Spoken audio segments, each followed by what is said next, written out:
voilà jërëjëf mbokku téléspectateurs yi seetaan Mbour TV dellusiwaat nañ rek ci sunu plateau spécial fin d'année spécial décryptage discours du président de la République son excellence Macky Sall gis ngeen nag plateau bi comme ni leen ko annoncé woon rek à tour de rôle lay doon ku nekk da ngay ñëw donc décortiquer le discours du président wax say mbébét wax tamit say objectif forum civil bu Ibou Niang moom moo fi jóge léegi ci sunu plateau spécial ñu profité ci tamit ci occasion boobu di sant di gërëm sunu partenaire bi nga xamante ni moom la ñu àndal muy waa kër Binta Fashion waa kër Binta Fashion nag ñoo ñu jox loo yi waaye tamit ñoo ma solal ci kaw ba ci suuf donc dàll ensemble costume chemise cravate yooyu yëpp waa kër Binta Fashion dañ koy jaay ñu ngi fii ci Mbour nag ci route de l'hôpital gérante bi Aïda la ak Ummi Cheikh Koumba madame Diaw boo ñëwee ba ci cimetière yi rek mel ni ku jëm hôpital fi ndox muy di taa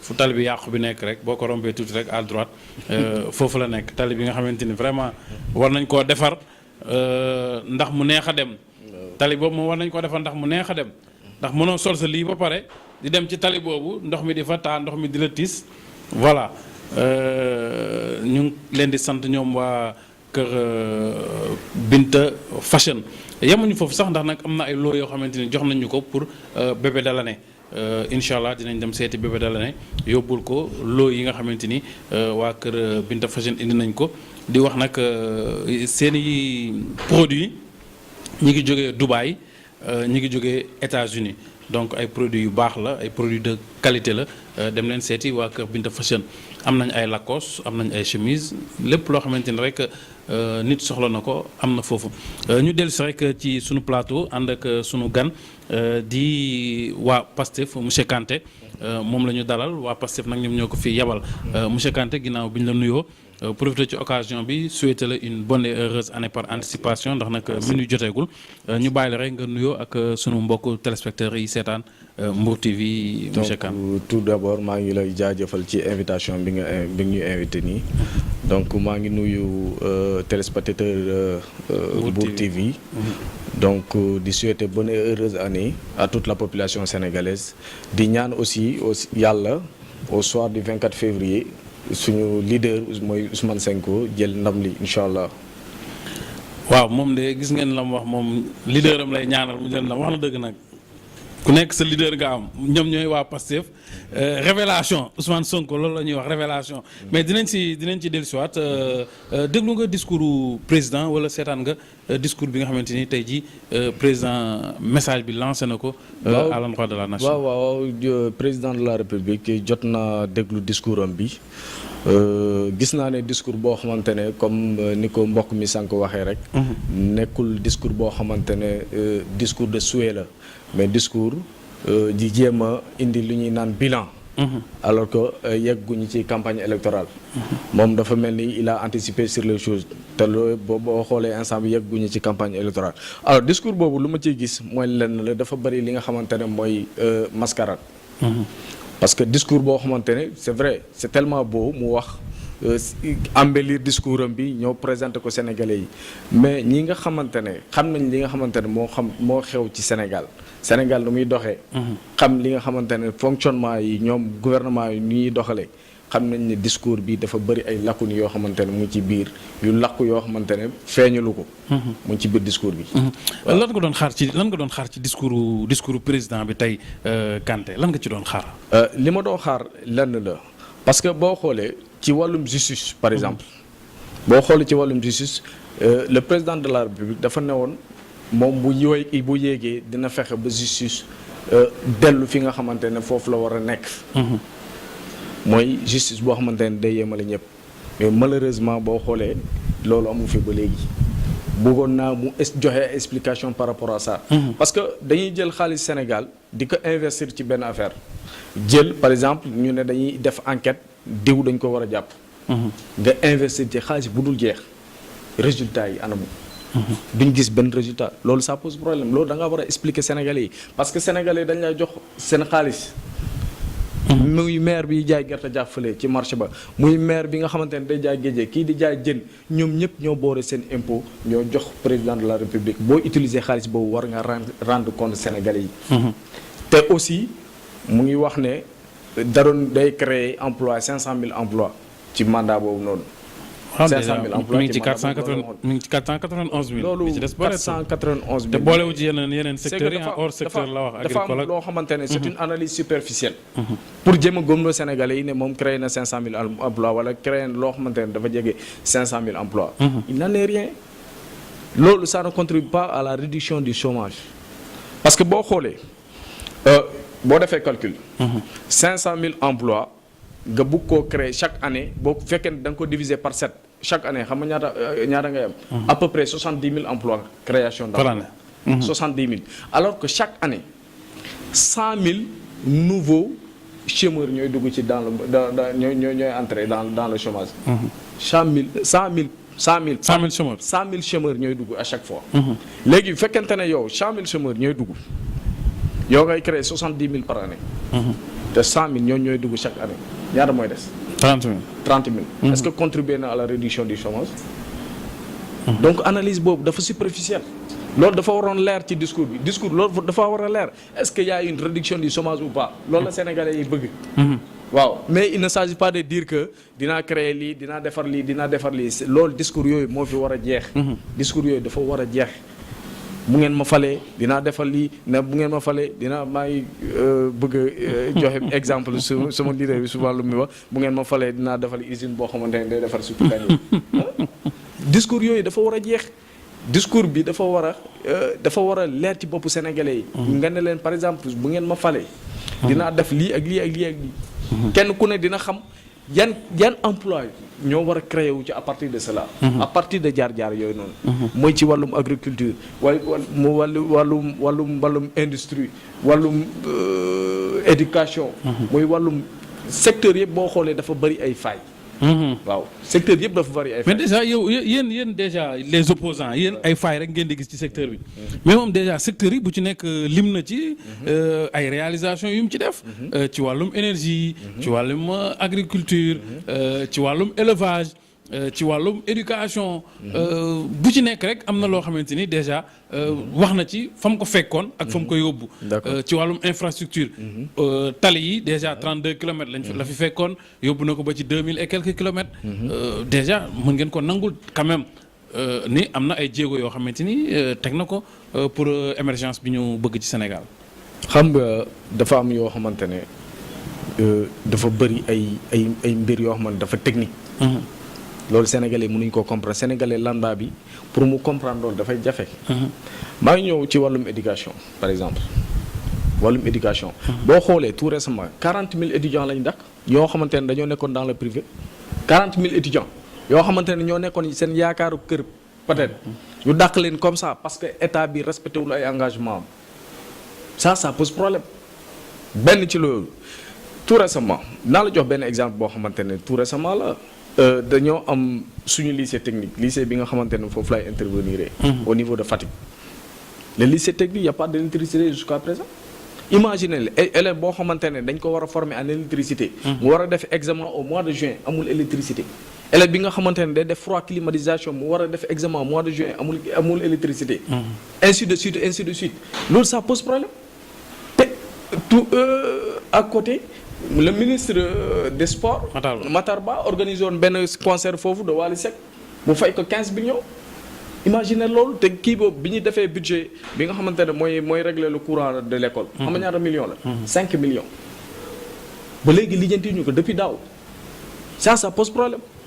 loolu c'est un échec total. Matar Ba il est interpellé donc directement. c'est que le problème en est que. en tant que maire aussi. le problème en est que. gars yi priorité yi la ñu xamul lan mooy priorité yi.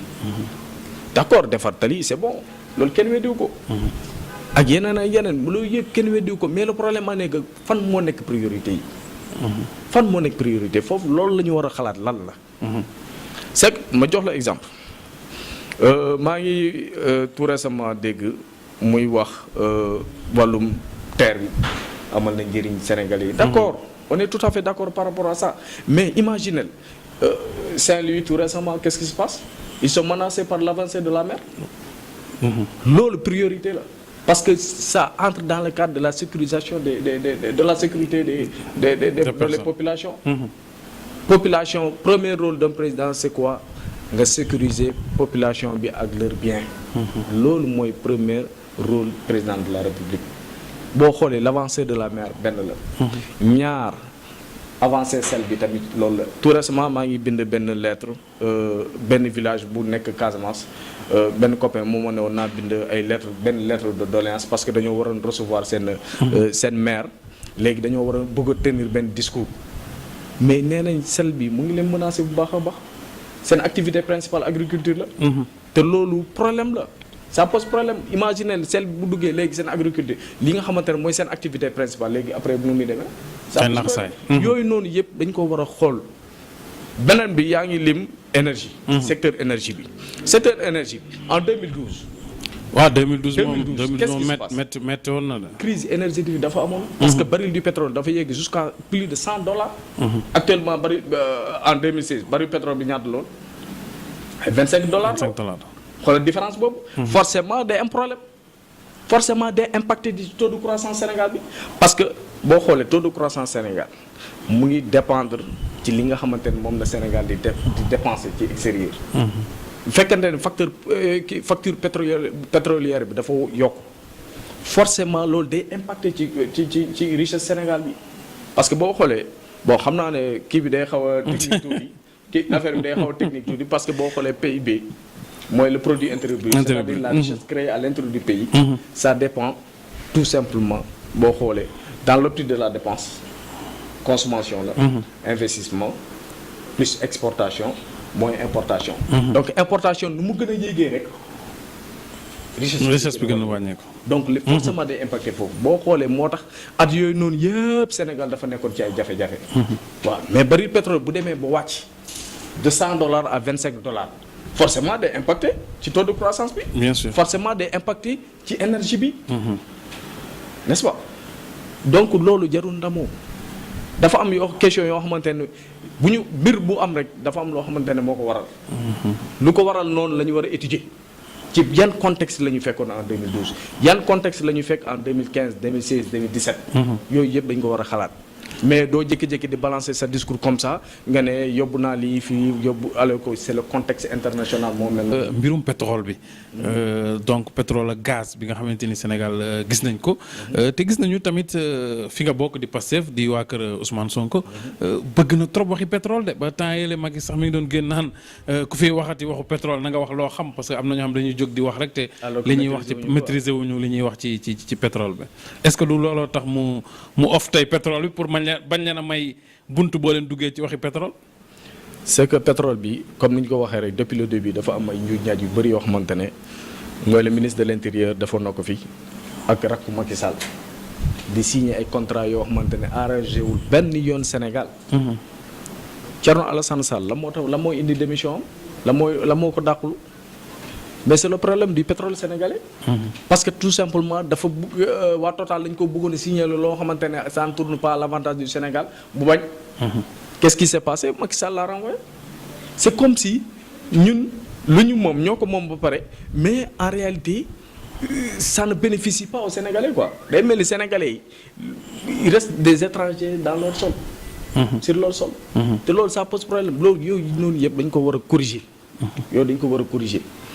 pétrole bi xam nga Sénégal dans un pays booy xool da ngay xool li nga xamante ne par exemple luy indi xaalis investissement d'accord c'est très bien. mais il y a ce qu'on appelle des recettes ordinaires et les recettes extraordinaires. Parmi les recettes ordinaires fiscalité ci la bokk l'exploitation des domaines fonciers domaine aérien domaine maritime ci la bokk. mais les ressources naturelles yi affaire yi noonu yëpp ci la bokk yooyu noonu yëpp da nga ko war a saytu. Sénégalais yi war nañoo xam état des lieux de loolu ci loolu par rapport à cela. par rapport aux recettes fiscales par rapport au pétrole gaz par rapport à l'exploitation du domaine maritime. du domaine aérien loolu yëpp Sénégalais dañ ci war a am information parce que foofu la ñuy jëlee xaalis. léegi bu ñu demee ba loolu doyatul ci la ñuy soog a leb mooy les ressources extraordinaires. donc li nga xamante ne moo ordinaire. déjà loolu sénégalais dañ ko war a xam fu mu toll. état des lieux. donc pétrole yoon la mu wax ci ba mu doj. nit ñi xam fan lañ toll. exploitation fu mu toll.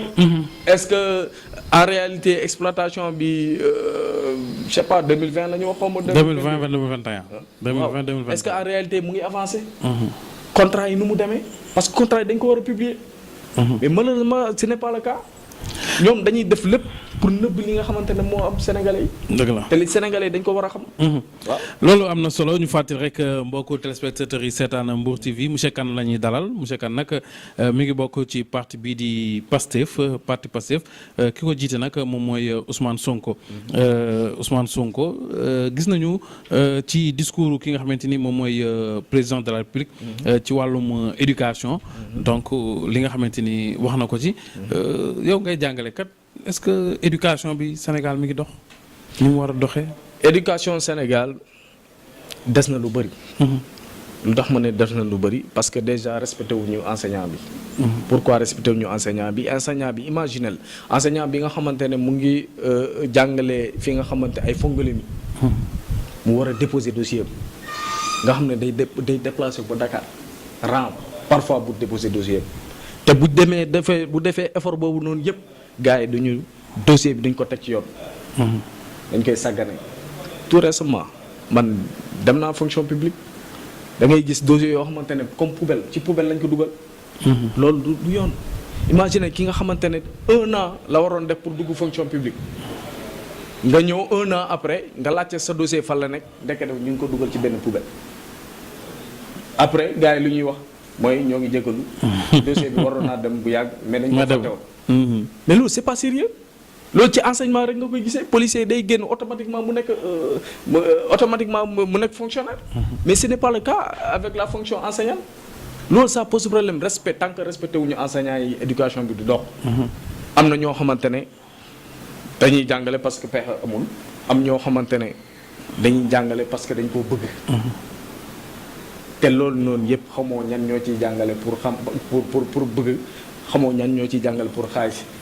léegi ki nga xamante ne pour xaalis moo ko tax a jóg kooku buy jàngale il fait semblant de travailler. parce que les gens font semblant de le payer. alors que c'est pas le cas. il n'est pas considéré. moom day dugg classe def lu muy def dem yoonam. d'accord monsieur Kane problème maa ngi ñëw toujours ci éducation bi. jox naa léegi nii sa exemple. waaw. matière d'œuvre dafa manqué ci lycée surtout lycée technique yi matière d'œuvre dafa manqué. matériel dafa manqué. loolu ça pose problème bu fekkente ne da ngaa bëgg a développer li nga xamante ne mooy enseignement technique. il faudrait nga def ay moyens. lycée technique kenn mënu koo tijji te amul courant. waaw loolu minimum foofu mu am courant. imagine les informatique boo koy def léegi nooy def. am courant. da ngay def théorie quoi. informatique nga war a jàngal booy informatique di def théorie.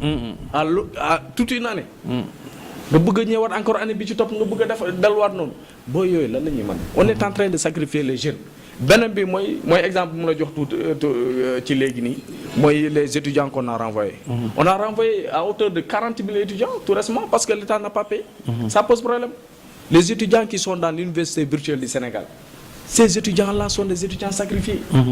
parce que formation bi nga xamante ne moo ci war amul loolu yëpp problème la ñëpp a ngi grève instant bi ñëpp a ngi ci grève donc éducation bi dañ ko war a redresser doxul l'éducation est par terre franchement doxul. non mais Kanté grève nag gars yi bàyyi nañ grève bi de éducation bi moom grève bi wàññeeku na bu baax a baax. xanaa ren la xanaa ren la waaw gis nga ren moom déggoo benn tension. mais ñaata plateforme revendicative lañ déposé.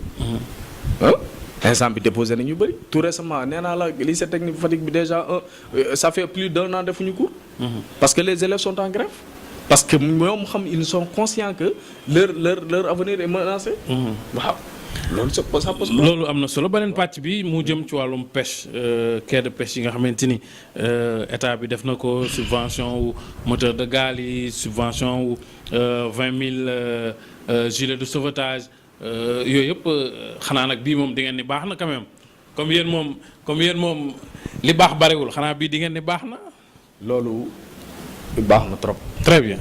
le fait que ñuy jàppale mooy suñu nappkat yi.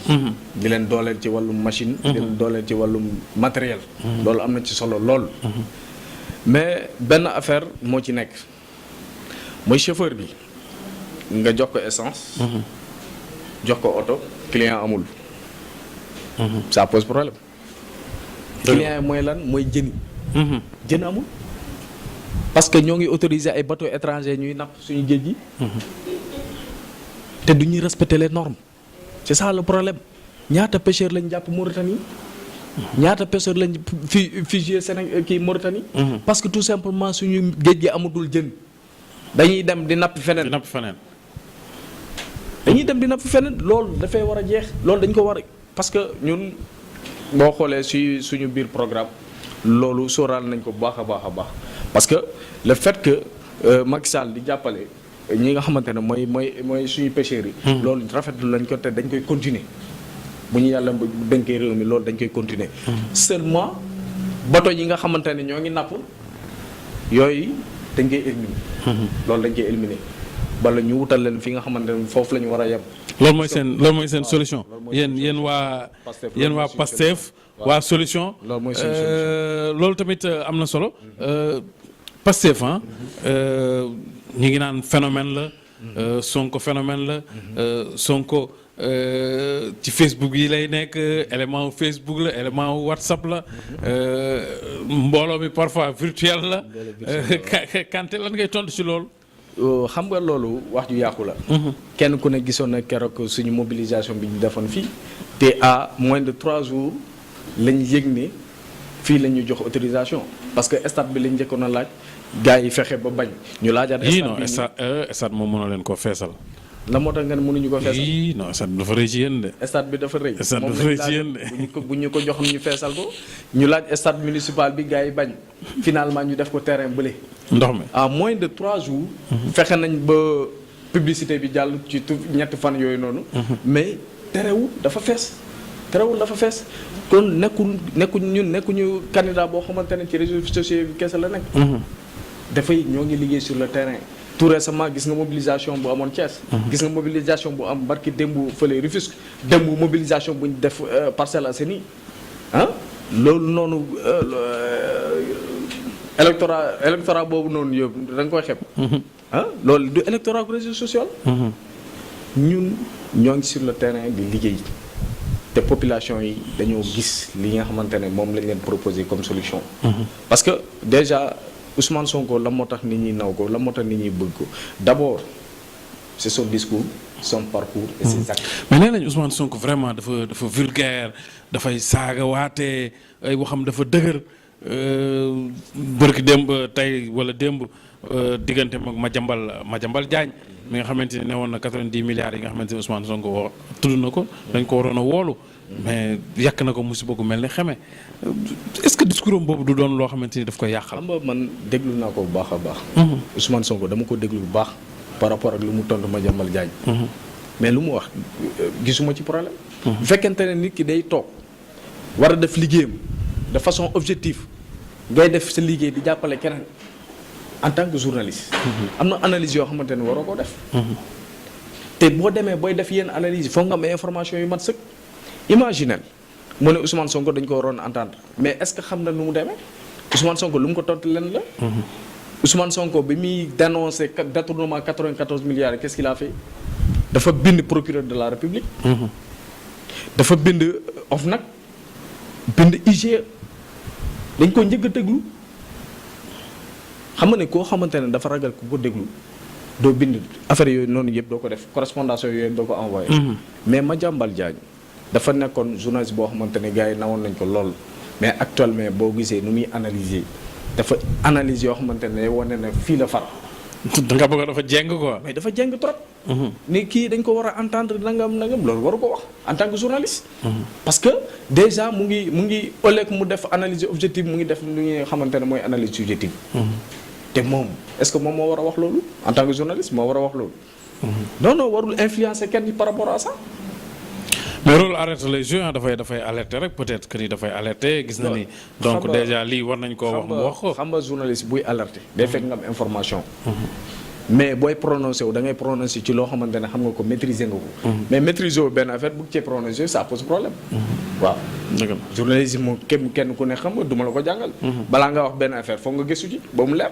boo demee ba gëstu ci ba mu leer nañ nga doo ko wax. mais amoo ci benn information nga bëgg jékki-jékki di ci wax loolu ça pose problème bu jàggee day nuroo ñàkk fayda te loolu la ko wax. loolu am na solo Kanté bi nga xamante ni tey jii nag ci sunu antenne libre moom moo fi dalal. moom moo fi teewal waa Pastef di Ousmane Sonko. monsieur Kanté dañuy ñëw rek. ci parrainage bi gis nañ li nga xamante ni jur na ko ay candidats yoo xamante ni gars yi ñu ngi naan sax dañ leen a recalé premier tour. seet jàll ci parrainage boobu. su ma duggee ci mbir rek day fekk dama ko gëm te su ma ko gëmee damay dem ba jeex. musuma am xel ñaar ne Ousmane Sonko dina am problème parrainage. parce que parrainage bi ñuy def mooy militants yi boo xoolee ñoom ñooy woote naan diw dama bëgg parrainer. ok man yoroon naa ay fiche parrainage yi. mais da ngay gis nit woo la téléphone. di insister naan foo nekk. parfois day fekk nga jàpp nga bouger. mu woo la téléphone ne ma fa damaa bëgg a parrainer. ok te boo ñëwee dina fexe ba convaincre waa famille am yépp. loolu moo ci am solo. kon bokk leen ci ñaan dañoo jëndoon ay parrainage bokk ñi nga xamante ne dañoo jënd parrainage. lakos yi boo xoolee keroog meeting ba lakos yi matin bi ñu ñëwee ci suba gi dañoo jaay lakos yi mu jeex takk. ay booru midi une heure yooyu ñu indiwaat yeneen lakos mu jeex takk te 2500 lañ ko doon jaay l'unité. meeting bi ñu organisé ce sont les Mburois qui ont cotisé à hauteur de 2 millions pour ñu tenir meeting bi. amul benn dërëm bu jóge ci Ousmane Sonko. partout au Sénégal c'est comme ça nag. partout foo dem ci Sénégal noonu la fépp fu mu def meeting militants yi ñoo cotisé. mu taxawal meeting bi amul dërëm boo xamante ne participer ba joxe na ko foofu. xam nga loolu dafa am solo. raison pour laquelle bu ñu demee ba am parrainage nekkul parrainage yoo xamante ne dañ ko jënd. benn affaire dinaa la ko xamal ñi nga xamante ne peut-être dañoo am problème ci parrainage yi. am na yoo xamante ne déggoon naa ko ji parce que fekkente ne nit ki dafay ñëw jënd. damaa bëgg nga parrainer ma ba pare nga jox ko dara. boo ñëwee ci Mademba nga ne ko. damaa bëgg nga parrainer ma jox la nangam. fekkee Mademba parrainer woon na feneen. fekkee xaalis moo ko intéressé. dina jël xaalis parrainer waat. loolu moo créé doublon yi. parce que boo xoolee doublon yi Dakar la Thiès Diourbel. ñetti dëkk yooyu moo gën a bëri doublon. te boo xoolee candidats yi nga xamante ne dañ leen recalé yëpp seen activité politique yëpp ci zone boobu la. ñun boo xoolee région yëpp lañu sillonné. bu fekkente ne nekkul Ousmane Sonko di nekk militant Ousmane Sonko yi partout amul foo xamante ne amuñu fa ay représentants yoo xamante ne sillonné wuñu di wut ay parrainage Matam bi nga xamante ne kii saa dafa yaakaaroon moom kese moo fa am ay nit am nañ fa ñetti commune kese on a eu plus de 2000 signatures. fekk Matam bokk ci Matam ville fekk bokk ci. plus de 2100 et quelques signatures. ci ñetti commune kese. te yoo xamante ne ay villages yu ndaw la donc. Bougane Gueye Dany mi ñu recalé. bett na la. bon xaw na ma bettu ma. parce que comme ni nga ko gisee rek sénégalais moom boo leen joxee t-shirt. may leen t-shirt. may leen téeméer wala may leen 1000 francs wala 2000 francs. ñu ñëw feesal sa meeting. ngeen doon def noonu doon jox gars yi ay t-shirt ak yëpp pour ñu ñëw feesal seen meeting yi. gars yi ñooy fay ñoo fekk si ñu. cotisation yi bu la neexee mën naa la ko woon. cotisation yëpp muy ñëwaat njëkk a ñaaw. fii seen ñëpp participer nañ kenn ku ne 50 000 la joxe. localité yooyu ngay gis noonu yëpp ay Ngéñeen 50 000 Joal 50 000. yooyu yëpp kenn ku ne 50 000 la joxe. quartier yi nii cellules yi nga xamante ne jot nañ ko installé quartier yi waaw. cellules yi nga xamante ne jot nañ ko installé fii ci biir Mbour cellule bu ne joxe 15 000 francs. muy 11/4 muy 11 novembre muy Grand Mbour 1 Grand Mbour 2. kenn ku ne joxe ba pare ñu ñëw t-shirt yi ñu takk ko stylo yi ñu jënd ko kaas yi nga xamante ne mu ngi woon foofu ñu bind ci Pastef ñëpp jënd ko. donc amul dafa c'est que dafa am yoo xamante ne boo mel ne noonu dafa am yoo xamante ne benn partie population boo xamante ne mu ngi doon xaar parce que gisuloon discours bi nga xamante ne moom la soxla woon. tout à l'heure maa ngi lay wax ne. La personne de Ousmane Sonko c'est un phénomène. waaw phénomène bi nga xamante ne de par son discours son parcours et ses actes a fini de séduire les Sénégalais. son parcours ñëpp xam nañ. am na benn analyste français bu doon def bu mu doon def ci Ousmane Sonko. lu mu wax leen la mu ne impôt et domaine. nga nekk fa pendant 15 ans amul leen lu ñu la reproché c'est parce que tu es honnête. benn. parcours bu rafet la def publier na compte am yëpp ñëpp xam nañ ko boo liiree livre bi da ngay gis compte am ñaari compte la am benn bi 0 franc la am beneen bi boo xaalis li ci nekk bëriwul. gars yi xaalis du ko wax ne dañuy gas léegi di suul de. non loolu. gars yi Sénégal fii yaakaar naa état am na jumtukaay. mais waa APR yi fi jóge léegi déjà ci seen i wax nee nañu Sénégal duñ ko dénk koo xamante ni vraiment amul benn responsabilité.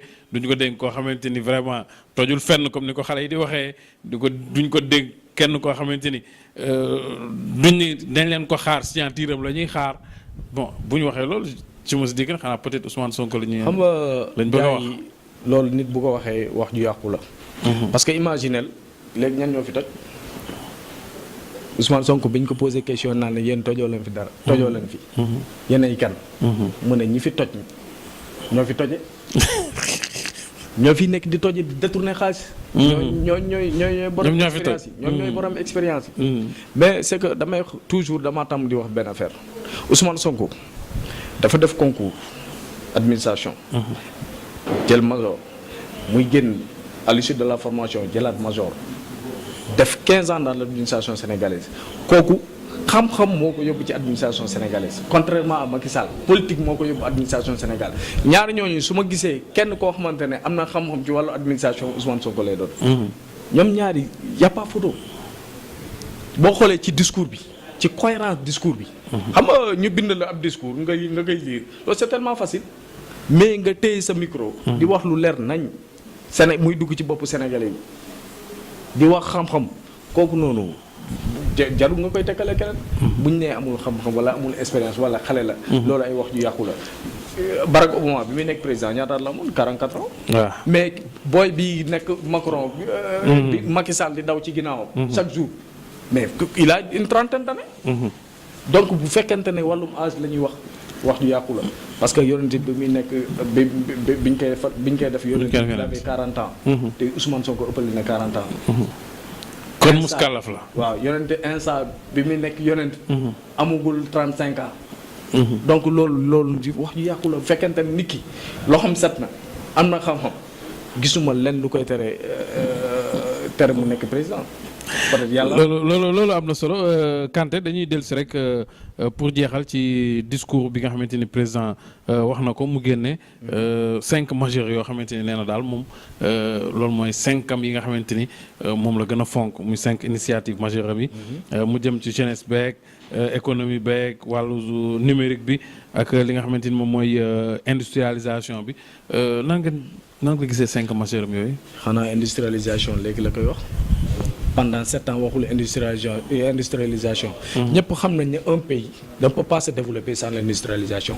mënul ñëw tey à l'issue de ces 7 ans mu bëgg wax sénégalais yi ne.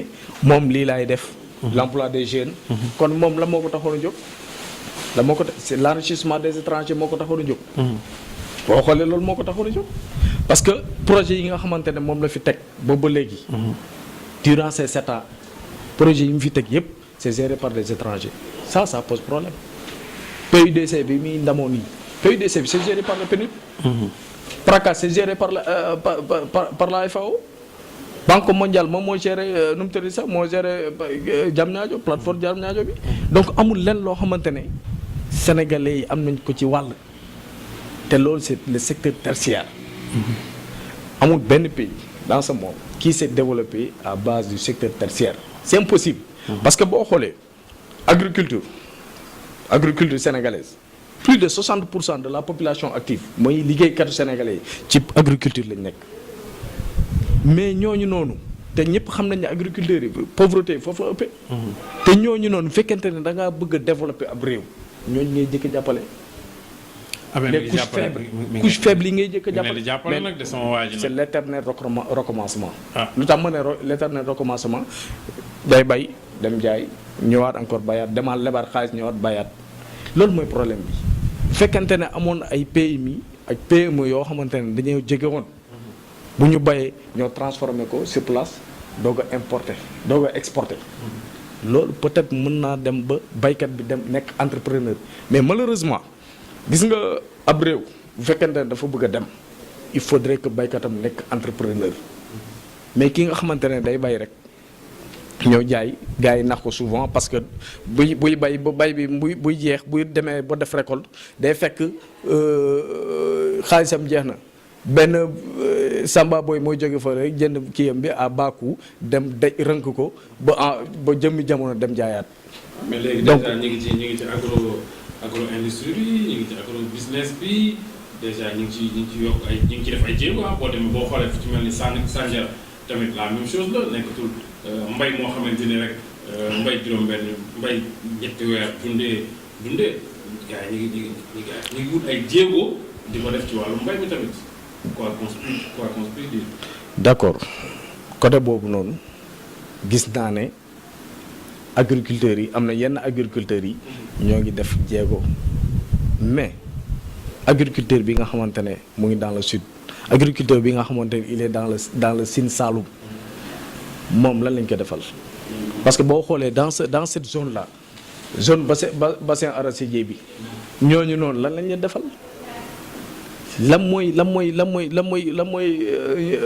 état bi ban financement la leen defal parce que ñii ngay wax nii la plupart gis nga zone Sandiara bi ngay wax am na benn zone boo xamante ne dañ koy ay étranger lañ ko jaay étranger yoo xamante ne instant bi ñooy concurrence suñuy producteurs locaux te loolu ça pose problème dans un pays il faut protéger ses producteurs parce que yow mënoo nekk baykat sénégalais mënta concurrencer ki nga xamante ne ci biti la nekk le français ki nga xamante ne day toog bureau di arroser toolam mënu concurrencer ki nga xamante ne sénégalais la balaa moo am kilo gerte day sonn 3 mois durant 3 mois donc bu fekkente ne état bi dafa fexewoon ba majeure partie de la population agricole di mën a béy au-delà de 3 mois ba 4 mois loolu day nekk lu baax mais boo xoolee majeure partie des agriculteurs 3 mois ba 4 mois yow boo imaginel bu fekkente ne da nga doon fay ko benn salaire boo xam ne 3 mois ba 4 mois la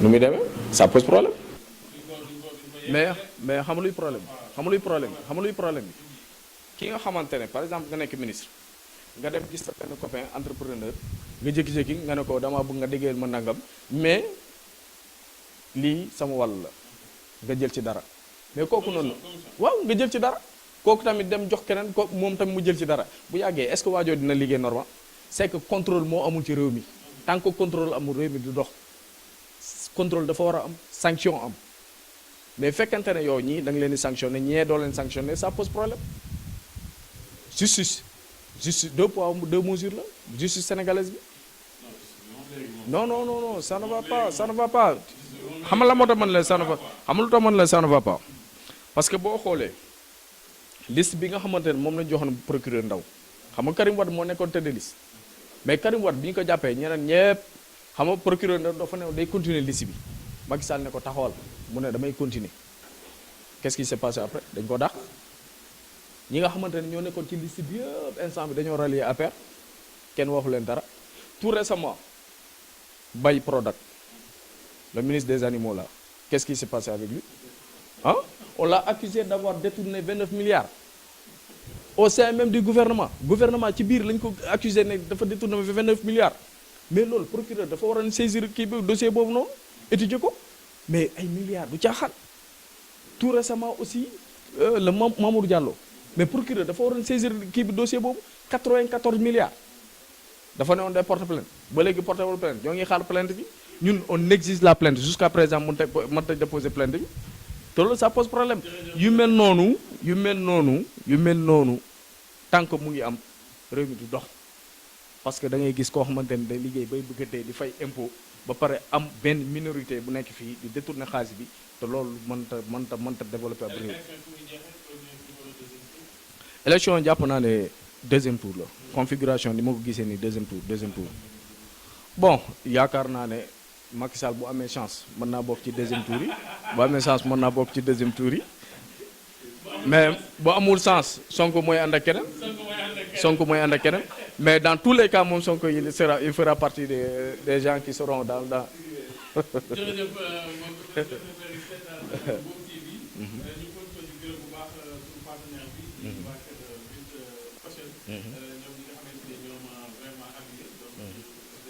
tey. ñoom ñoo ma yàq nii quoi. ok waaw ñu nekk côté hôpital. ay chimiste.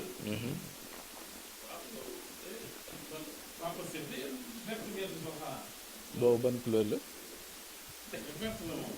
boobu ban couleur la benn. waaw parce que boobu ban couleur. weex la moom. ma xool. bii de weex la. bi de war naa. bii moom weex la waaw moom. bi war naa mën a baax. bi war naa mën a baax. parce que weex. waaw weex ngi yéen est-ce que leen jël rouge. benn ngi nii. yéen est-ce que ñu xool non benn ngi nii. waa kër bi dafa seen ñoo la ko jox.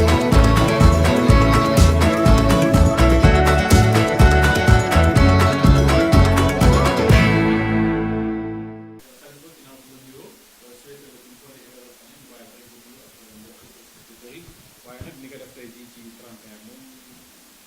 waaw macha allah. waaw Ndiaye Diatta su micro or bi sax daa ñu séeré or. waaw mais Ndiaye Diatta man dama am dégg waaw. te dama xam ki may fekk si damay d'abord ma profito di souhaiter ñëpp une bonne et heureuse année di nuyu kilifa diine yi kilifa aada yi mais di la nuyu d'abord ak sa équipe di la féliciter di la encourager parce que ku fi doon ñëw démb bu fi ñëwee tey xam ne yaa ngi liggéey di la ñaanal yokkute ak sa équipe ndax vraiment jàmbaar nga liggéey rek mooy may dara di nuyu nag wax dëgg fa yàlla waa Mbour gépp région de Thiès rawatina Fatick ga ma dëkk di nuyu waa Sénégal gépp nag diaspora beeg ñëpp maa ngi leen di nuyu di leen di ñaanal at mu bees mi ñu dugg yan na doon at mi dàq ci àdduna ci si réew mi yan na lii ñu jëm ci ay élection yan na sedd guy ba yàlla def ci li nga xam ne moo gën ci réew mi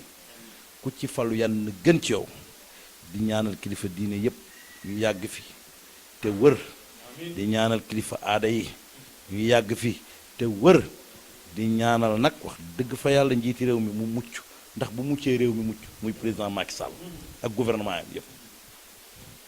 jërëjëf Khalifa loolu am na solo ci ñaan yooyu nga xamante ne ñaan nga ko Khalifa déglu nga sa waa ji président de la République tey ci discours bi nga xamante ni def na ko bi 20h jotee.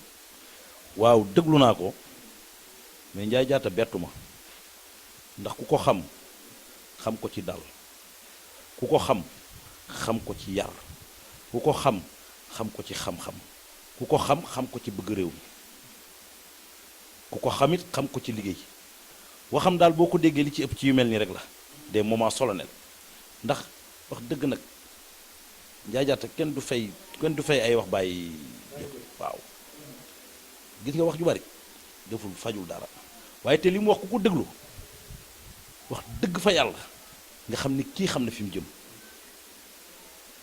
neexum ngontu nag xam fa nga ñëma ko daax dafa xam fi mu jëm ba pare ki li mu wax dëgg fa yàlla yaakaar dooleeku na ndax nag ki la jox xëy jox ndékki bu la ne toogal xaar añ war nga ko mën a gëm te joxoon na ndékki lu riis ndax boo déggee lim ci réew mi lim fi def ci réew mi bu fekkee rek nag dañuy wax dëgg rek te yàlla tax boo gisee nen ne da nga naan nen a ngi nii surtout nag bu weex nag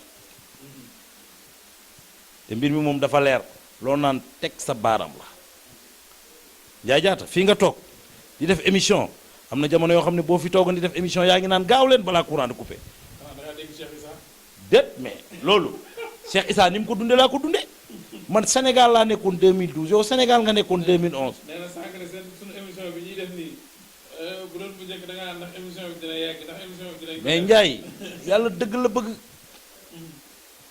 boo demee gasoil ak essence ni mu ko wàññee te réew mi fi mu toll nii xam nga dégg nga temps yi ay gilet jaune xam nga nu ñu koy waxee mais lu waral loolu yokku te dollar bu yéeg mais président Macky Sall dafa ne année sociale laa nekk te réew mi ma juddoo xam nga nag ki ko mos ak ki ko romb bokkul dafa xam lan mooy métti ndax dafa juddoo Fatick 1961 yaayam ñu ngi ko jënc ca Fatick Adja Kumba Cumba yàlla na ko yàlla yërëm baayam ñu ngi ko jënc ca Fatick mu xam lan mooy coono jaar ci te du complexé mu ta def école privée waaye gëm boppam am ñaani waajuram gëm yàlla keroog ba mu àndee kam war a àndal ci ngor ak teraanga ak sutura ànd ak moom dama waree ànd ak moom ba yàlla jeexal ko kenn dégg ko mu waxu lu ñaaw xam nga lu mu wax balaa leen ak seen lépp dem ànd ak yàlla loolu ko may li mu am wër réew mi ba nit ña toogee di xeex fee di wax ay wax yu kenn xamul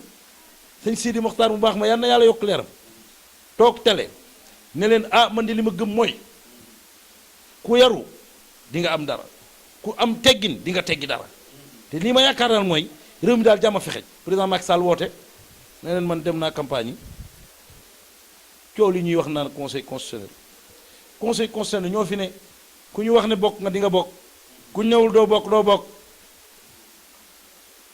ndax amoon na fi c'est pas la première fois conseil constitutionnel ci Macky la commencé fan la jaar ba réew mi dee réew mi bi léegi mu ngi fi Macky Sall keroog ba ñu waxee ne ñëpp a doon xeex ne ab président Abdoulaye Wade ma koy nuyu au passage di ko ñaanal yal na yàlla guddal fanam yal na ko yàlla yokk wër ndax nag ku yokkul yaa wàññi am na lu mu def ci réew mi nañu waxante dëgg ku fi jaar am na lu def defee wute rek ak defin yi waaye ba ñu waxee ne président Abdoulaye Wade candidat la est-ce que Macky Sall dafa nekk di naan du am dafa taal ay otom dem seeti nit ñi wax ak ñoom li mu bëgg ci réew mi xam li nit ñiy dund mu ñëw dëkk yàlla loxo ànd ak ay ñooñam ànd ak i mbokkam ànd ak ay xaritam yàlla jox ko réew mi muy doxal.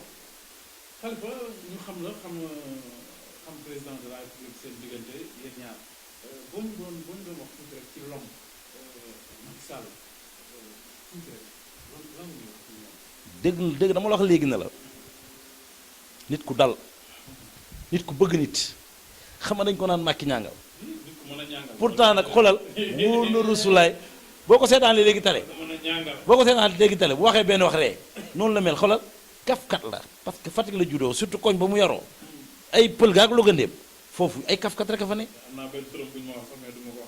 kooku kenn du ko wax ci antenne bi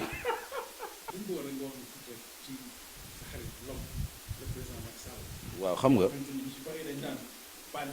non ñàngaloon na pourtant noonu la mel gis nga wóor na rasulaay nit ku am jàmm ngi noonu nit ku am yërmande ci nit ku bëgg doomu aadama nit koo xam nit kese la kaf rek la mun noonu nga koy gis noonu kaf ba pare il est reconnaissant li gën a doy waar dafa xàmme nit yi démb xarit yi mu doon àndal yëpp tey la leen gën a xàmme maa la wax li njiit réew nag yombul na nga doon def mënatoo ko def bu ñu waxantee dëgg rek te yàlla tax mais de maa ngi lay xamal ni ku am yar la ku amit teggin ku bëgg nit ku oyof waaye ku am fula la nag fula rek am na fula am na fayda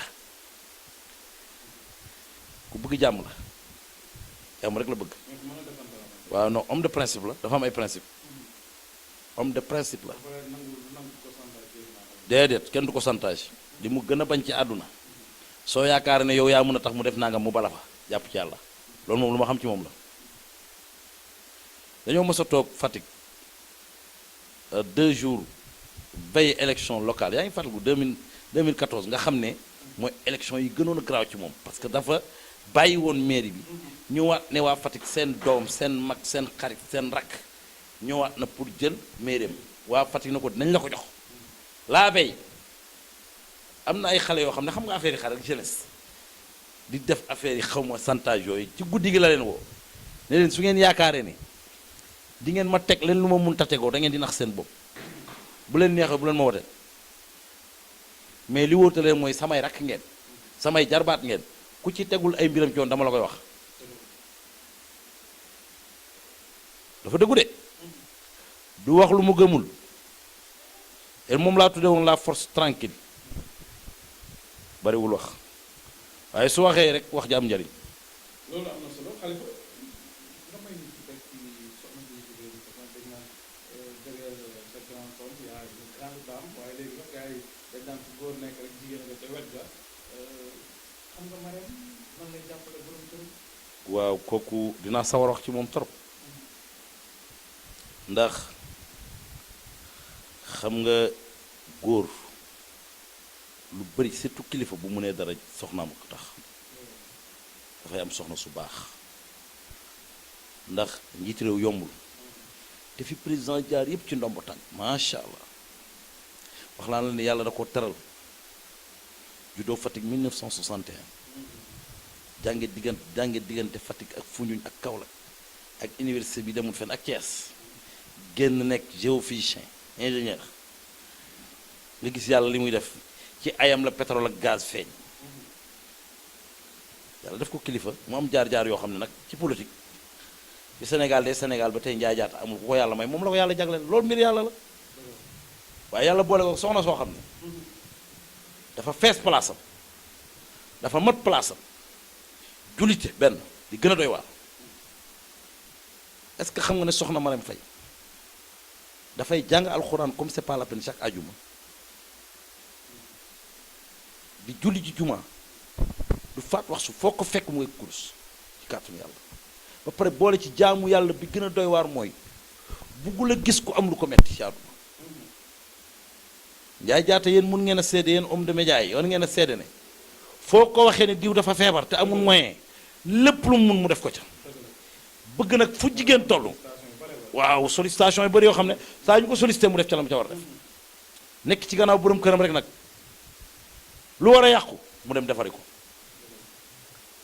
lu war a yàqu mu ne borom këram xaaral dem doxi ko defari ko am na fi ay kilifa yu bëri yoo xam ne dox na ci digganteem seen diggante ak président de la république ba yàlla def ci ndoxu jàmm ba pare nag jigéeni sénégalais mu yéene leen li mu yéene boppam maanaam ku mu romb muy jaay rek pour moom war na participer ci njaay ma pour nga yokk def na ko fii jas fii def na ko jam ñaajo am na jamono yoo xam ne da doon dem hôpital muuru kenn du ko xàmme boo génnee ordonnance mu ne gars yi dab leen ko jël ko day toog ba si yàgg mu dugg ci biir hôpitaux yi wër ay malade recensé def la mu mën dimbale leen ndeysaan maa ngi ko mujjee gis mu dem Pikine ci benn borom kër goo xam ne bi ñu waxee borom kër gi ne kii mooy soxna jiiti réew mi borom kër gi dafa tiit dafa jooy ndax mosuloon a xalaat ne loolu dina mos a am waaye wax na dëgg ci réew mi la juddoo fi la màggee fi la jàngee fi la fekk baax.